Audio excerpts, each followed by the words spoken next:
दिल्ली की वो सुबह बिल्कुल सामान्य थी। सुबह के लगभग 8 बजे थे। लोग रोज की तरह अपने काम पर निकल रहे थे। मेट्रो स्टेशनों पर भीड़ बढ़ रही थी। चांदनी चौक में दुकानें खुल रही थीं। कनॉट प्लेस के ऑफिसों में कर्मचारी पहुंचने लगे थे। स्कूल बसों का इंतजार करते बच्चे अपने बैग संभाल रहे थे। सब कुछ सामान्य था, लेकिन किसी को अंदाजा नहीं था कि दिल्ली पर एक बड़ा हमला होने वाला है और शहर सिर्फ 2 घंटे दूर था एक भयानक हादसे से। उसी समय दिल्ली के एक छोटे से किराए के कमरे में 3 लोग चुपचाप बैठे थे। कमरे की खिड़की बंद थी, पर्दे खिंचे हुए थे और लाइट भी बंद थी। कमरे के बीच में एक बैग रखा था। तीनों की निगाहें बार बार उसी बैग पर जा रही थीं। उनमें से एक ने घड़ी देखी। सुबह 8:17। उसने धीमी आवाज में कहा, बस 2 घंटे। कमरे में कुछ पल के लिए सन्नाटा छा गया। ये सिर्फ एक बैग नहीं था, इसके अंदर वो सब कुछ था जो दिल्ली को दहला सकता था।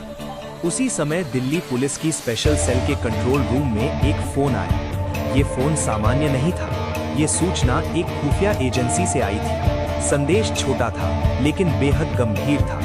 दिल्ली में बड़ा हमला होने वाला है। आज अगले 2 से 3 घंटे में भीड़ भाड़ वाले इलाके को निशाना बनाया जाएगा। ये पढ़ते ही कंट्रोल रूम में मौजूद अधिकारियों के चेहरे बदल गए, क्योंकि इसका मतलब था कि समय बहुत कम है। तुरंत दिल्ली पुलिस की स्पेशल सेल को अलर्ट कर दिया गया। इंटेलिजेंस ब्यूरो को सूचित किया गया। केंद्रीय एजेंसियों को जानकारी दी गई।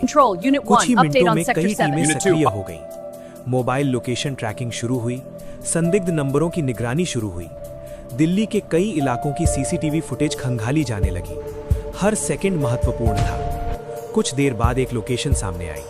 दिल्ली का एक घनी आबादी वाला इलाका। यहाँ 3 संदिग्ध लोगों की गतिविधियां संदिग्ध पाई गईं। पिछले कुछ दिनों से ये लोग अलग अलग समय पर बाहर निकलते थे, आसपास के इलाकों में घूमते थे और फिर वापस कमरे में लौट जाते थे। ये सब देखकर जांच एजेंसियों को शक गहराने लगा। जांच में सामने आया कि ये लोग सामान्य अपराधी नहीं थे। ये एक आतंकी मॉड्यूल का हिस्सा थे। इनका संपर्क विदेश में बैठे हैंडलर से था। इन्हें निर्देश दिए जा रहे थे। इनके पास नक्शे थे, भीड़ भाड़ वाले इलाकों की तस्वीरें थीं और सबसे खतरनाक बात, इनके पास विस्फोटक बनाने का सामान भी मौजूद था। दिल्ली पुलिस की टीम तुरंत उस इलाके की ओर रवाना हो गई। टीम के सदस्य साधारण कपड़ों में थे ताकि किसी को शक न हो। इलाके में पहुंचकर टीम अलग अलग जगहों पर तैनात हो गई, लेकिन अंदर क्या हो रहा था ये किसी को नहीं पता था। स्थिति बेहद संवेदनशील थी। सुबह 9:05 हुए थे। तभी एक और सूचना मिली। संदिग्ध लोग बैग लेकर बाहर निकलने वाले हैं। ये सुनते ही अधिकारियों की धड़कन तेज हो गई। इसका मतलब था कि हमला अब शुरू होने वाला है। अब समय और भी कम हो चुका था। कुछ मिनट बाद कमरे का दरवाजा खुला। 3 लोग बाहर निकले। उनके हाथ में वही बैग था। वे तेज कदमों से आगे बढ़ने लगे। आसपास मौजूद टीम के सदस्य सतर्क हो गए। उन्हें संकेत मिला और कुछ ही सेकंड में टीम ने उन्हें घेर लिया। लेकिन तभी एक संदिग्ध ने भागने की कोशिश की। उसने बैग कसकर पकड़ लिया और तेजी से दौड़ पड़ा। अचानक इलाके में अफरा तफरी मच गई। लोग समझ नहीं पाए कि क्या हो रहा है। कुछ मिनटों तक पीछा चलता रहा।